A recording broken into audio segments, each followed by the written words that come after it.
मुंबई पक्षाचा ठराव आहे ते 5-5 मिनिटात संपवा। देशाची आर्थिक राजधानी आणि पावणे 12ला संपवायचं मुंबईच्या आजूबाजूला असलेल्या MMR रिजनचं असलेलं भौगोलिक महत्त्व या मुंबई मेट्रोपॉलिटन रिजनच्या विकासासाठी पावणे 12 एक स्ट्रॅटेजिकल पद्धतीने पुढे जात असलेलं आपलं सरकार आणि या भागाचा विकास व्हायला पाहिजे, या भागाला एक ग्रोथ हब म्हणून आपण डेव्हलप केलं पाहिजे या भावनेतून सन्माननीय देवाभाऊंचं महायुती सरकार ज्या पद्धतीनं काम करतंय खऱ्या अर्थानं ही कौतुकास्पद कामगिरी आहे आणि यासाठी या सगळ्या विकासाच्या प्रकल्पांसाठी सरकार आता थांबणार नाही, हे गतिमान सरकार आहे, ही भावना आता जनतेच्या मनामध्ये तयार झालेली आहे, हा संदेश स्पष्टपणे जनतेत जाऊ लागलेला आहे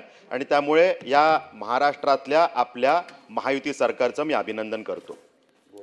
म्हणजे एका बाजूला पनवेल येथे येत असलेलं आंतरराष्ट्रीय दर्जाचं विमानतळ स्वर्गीय लोकनेते दिबा पाटील साहेबांच्या नावाने या विमानतळाचं लवकरच नामकरण होण्याची प्रक्रिया एका बाजूला सुरू आहे।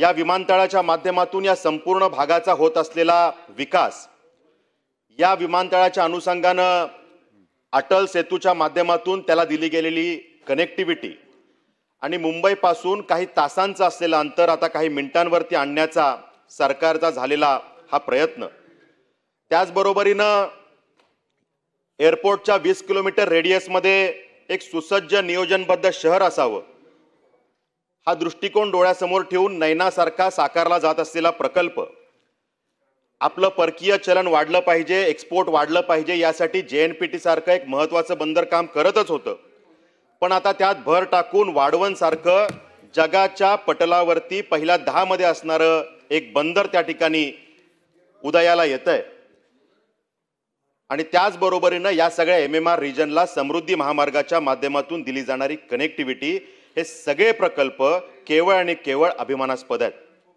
आणि म्हणून सभापती महोदय या ठिकाणी JNPT सारख्या प्रकल्पाच्या माध्यमातून आपलं एक्सपोर्ट, आपलं परकीय चलन वाढलं पाहिजे यासाठीचा प्रयत्न यापूर्वी होतच होता, पण आता वाढवण सारखं बंदर ज्या वेळेला उदयाला येतंय त्या माध्यमातून JNPT पेक्षा 3 पट मोठं बंदर त्या ठिकाणी साकारलं जातंय।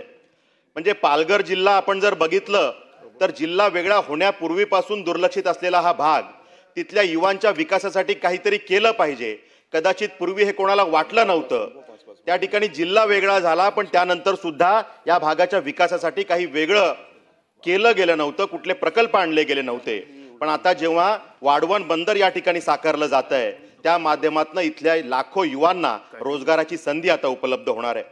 या बंदराचं जे काही भौगोलिक महत्त्व आहे, म्हणजे एखादं बंदर जर का चांगल्या पद्धतीनं चालायचं असेल तर तिथे सगळ्यात महत्त्वाची गोष्ट असते ती तिथली डेप्थ, तिथली खोली।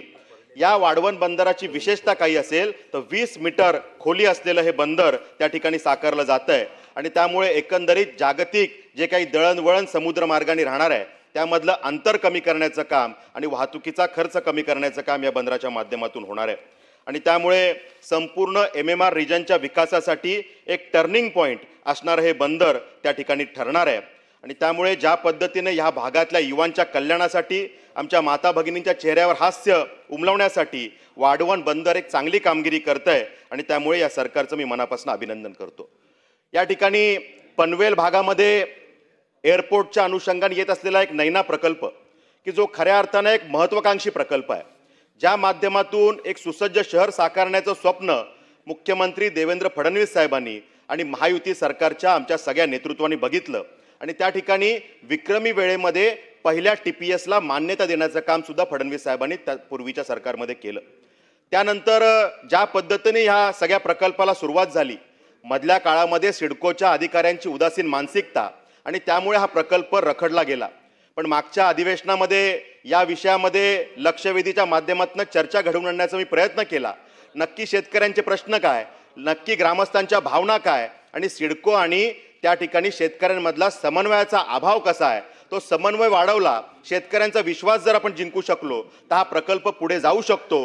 ही भूमिका त्या ठिकाणी मी ठेवण्याचा प्रयत्न केला, त्याचा पाठपुरावा केला आणि त्याचं फलित असं आलं की त्या माध्यमातून सिडको जी काही गाढ झोपेत होती ते अधिकारी कुठंतरी आता कामाला लागले आणि त्यांनी कामाची गती वाढवलेली दिसते.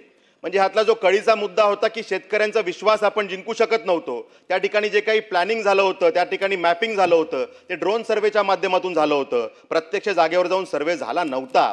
आम्ही विनंती केली की आपण प्रत्यक्ष जागेवर जाऊन सर्वे केला पाहिजे, पण त्या ठिकाणी हे करण्यासाठी शेतकरी विरोध करत होते.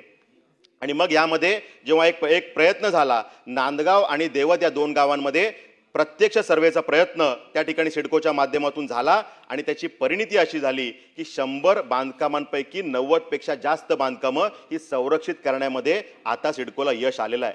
मी सिडकोचं सुद्धा या माध्यमातून अभिनंदन करतो की पहिल्यांदा आपण हा प्रयोग केला, शेतकऱ्यांचा विश्वास आपण जिंकला आणि त्यामुळे नांदगावमध्ये हा प्रयोग आपण यशस्वी करू शकलो. त्याच पद्धतीनं देवतची प्रक्रिया सुरू आहे. अशीच प्रक्रिया जर का 46 गावांमध्ये आपण करू शकलो तर सभापती महोदय, शेतकऱ्यांचा विश्वास आपण जिंकू शकू आणि जागेवर फिजिकल सर्वे केल्यामुळे या प्रकल्पात असणाऱ्या ज्या काही त्रुटी आहेत, त्या छोट्या छोट्या त्रुटी आहेत, त्या सुटू शकतील आणि हा प्रकल्प जलद गतीने पुढे जाऊ शकेल. म्हणजे यामध्ये जर का आपण बघितलं तर छोट्या छोट्या अडचणी, म्हणजे एका शेतकऱ्याच्या मूळ बांधकामावरती दुसऱ्या शेतकऱ्याचा फायनल प्लॉट हा सिडकोने त्या ठिकाणी दिला.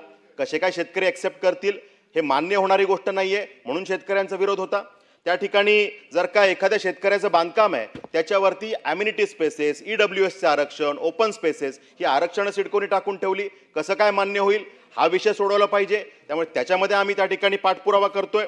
त्या ठिकाणी आपण जर बघितलं तर त्या ठिकाणी हा सगळा प्रकल्प हा 3366 हेक्टरवरती आहे आणि जर का ही शेतकऱ्यांची मूळ बांधकामं, जी बांधकामं नैनाच्या जटिल प्रक्रियेमुळे तयार झाली, नैनानी परवानग्या वेळेवर दिल्या नाही, सिडकोनी परवानग्या वेळेवर दिल्या नाही म्हणून ही बांधकामं तयार झाली. ही सगळी बांधकामं जर बघितली तर 3366 हेक्टरपैकी फक्त 30 हेक्टरवरती आहेत. म्हणजे जर का फक्त 30 हेक्टरचा प्रश्न आपण सोडवला तर हा अख्खा प्रकल्प जलद गतीने पुढे जाऊ शकतो. हा विषय सातत्याने आम्ही मांडण्याचा प्रयत्न केला. शेतकऱ्यांनी सुद्धा या बाजूनी चांगलं समर्थन दाखवलं आणि कुठेतरी संवाद सुरू झालेला आहे. आणि त्यामुळे आता नांदगाव आणि देवतमध्ये जो इनिशिएटिव्ह जे काही सिडकोने घेतला त्याच पद्धतीने 46 गावांमध्ये हा घेतला पाहिजे, ही विनंती सुद्धा या निमित्तानं करायची आहे.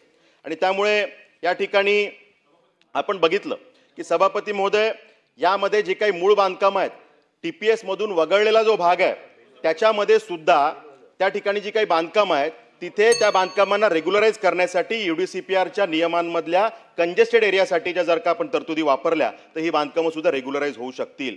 आणि त्यामुळे यासाठीचं धोरण स्पष्ट करण्याची गरज आहे. रस्त्यांमध्ये बाधित होणारी बांधकामं आहेत त्यासाठीचं धोरण हे अस्पष्ट आहे. नक्की शेतकऱ्याला काय मोबदला मिळणार आहे, तो किती मिळणार आहे, त्याचं काही स्पष्टता नाही आहे. ते धोरण स्पष्ट केलं पाहिजे. त्या ठिकाणी पूर्वी झालेली जी बांधकामं आहेत त्याची रिडेव्हलपमेंट जर करायची असेल तर त्यासाठी जो काही मूळ RP मधला 1चा FSI आणि वाढीव 0.3चा FSI, फक्त 1.3चा FSI मिळतोय, त्याच्यामध्ये सुद्धा आपल्याला बदल करून ह्या ठिकाणी काहीतरी पॉलिसी आणण्याची गरज आहे. सिडकोनी सभापती महोदय यासाठी क्लस्टर पॉलिसी आणली, पण त्याचा उपयोग फक्त काही प्रकल्पांनाच होतोय, मोठ्या प्रकल्पांना होतोय. छोट्या प्रकल्पांसाठी याचा उपयोग होत नाही. त्यामुळे छोट्या छोट्या जागांवरती ज्या काही इमारती आहेत त्यांचा पुनर्विकास करण्यासाठी रिडेव्हलपमेंट पॉलिसी आणली पाहिजे, हे सुद्धा मला या निमित्तानं सभापती महोदय सांगायचं. सभापती महोदय 2 मिनिटं घेणार आहे.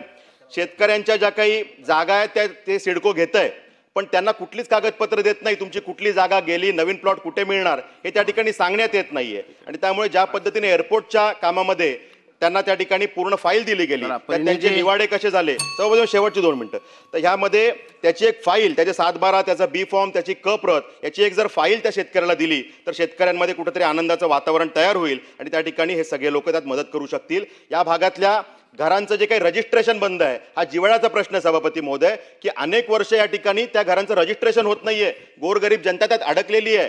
हे रजिस्ट्रेशन जर का सिडको एकीकडे म्हणते ही घरं आम्ही संरक्षित करणार आहे, तर ह्याच्यामध्ये संरक्षित आहे त्याचं रजिस्ट्रेशन करण्यासाठी काय अडचण आहे. हे रजिस्ट्रेशन सुरू झालं त्यामध्ये चांगला फायदा होऊ शकेल आणि नैनासारखा एक चांगला प्रकल्प या माध्यमातून पुढे जाऊ शकेल. आणि त्यामुळे सभापती महोदय विनंती आहे की या सगळ्या विषयामध्ये चांगलं काम सुरू आहे. नैनासारखा प्रकल्प चांगल्या पद्धतीनं पुढे चाललाय. फक्त जर का छोट्या छोट्या त्रुटी जर का आपण दूर केल्या तर नैनाचा प्रकल्प हा पुढे जाऊ शकेल, ही मागणी या निमित्तानं करतो. या गतिमान सरकारचं मनापासून अभिनंदन करतो आणि थांबतो. धन्यवाद.